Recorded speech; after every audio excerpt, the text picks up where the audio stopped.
Kathryn Solon. She joins us from Scottsdale, Arizona. She's a member of Democrats Abroad. Kathryn, thanks so much for your time for TRT World. Now, while Trump is hitting 5 swing states in one day, Biden is campaigning hard in Pennsylvania. That's his home state. That's the state where he announced his campaign. We remember that was in Pittsburgh, Pennsylvania. What is this telling us? How important is this state for the Democrats? Well, thank you, Nafisa, first of all, for having me. It is an exciting time in the U.S. We are voting in unprecedented numbers. More than 93 million Americans have already voted. And Pennsylvania is critical. That's why both of the candidates have been there and will be there tomorrow as well. It is, as you said, the place that Joe Biden is from. It's a state that Trump just barely won in 2016, and Biden is ahead. If you look at the states where they both have been intensifying their efforts over the last couple of days, these are states that Trump won in 2016.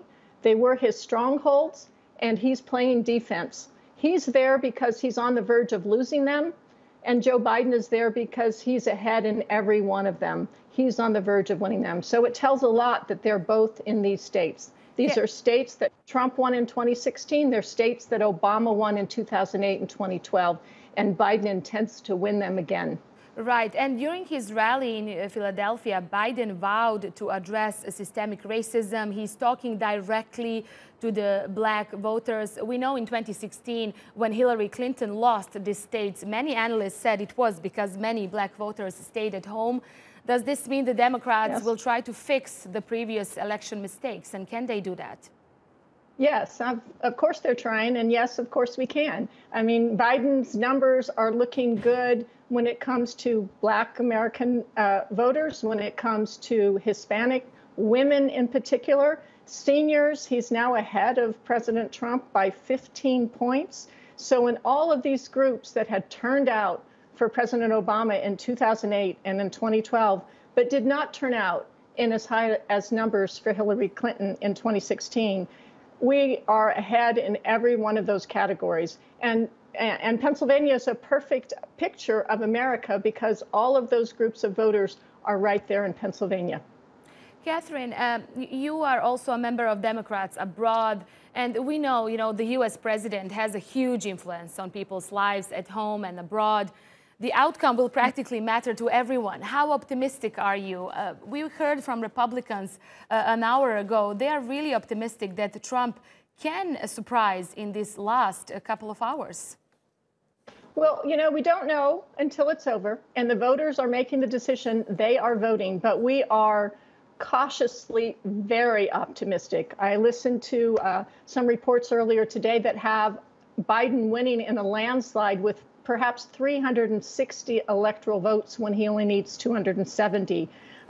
Trump is playing defense everywhere. This is not a national election. It's 50 different state elections, but we are doing very well in all of the states, but in particular the states that matter. And we're doing amazing things overseas. We have doubled at least the overseas votes from among the 9 million Americans that live overseas.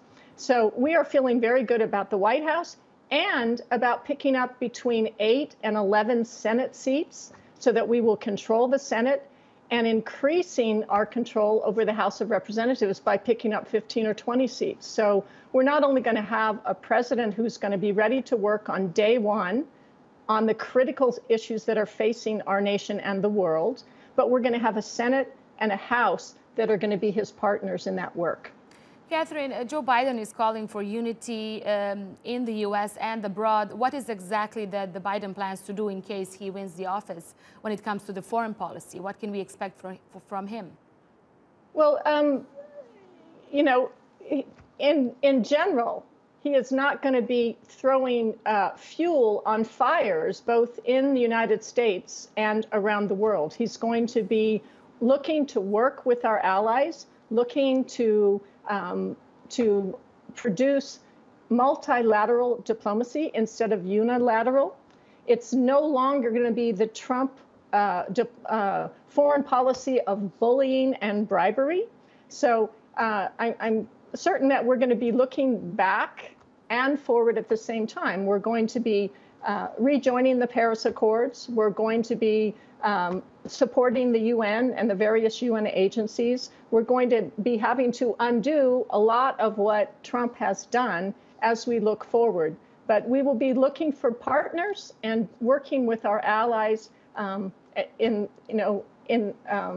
to solve the critical challenges that are facing us. And I'm sorry if I'm stumbling a little bit. It's late at night in Arizona where I am. I'm living I understand, and I know Germany, it's late. And thanks so much for your time and for your insight for us at TRT World. I mean, have some rest. It's going to be a long couple of days. Well, Kathryn, thanks so much. Yeah, we know that you will be following it, and we'll be happy to talk to you again anytime. And we are following and working very hard to make this happen from all around the world. Thank you. Thank you, Kathryn.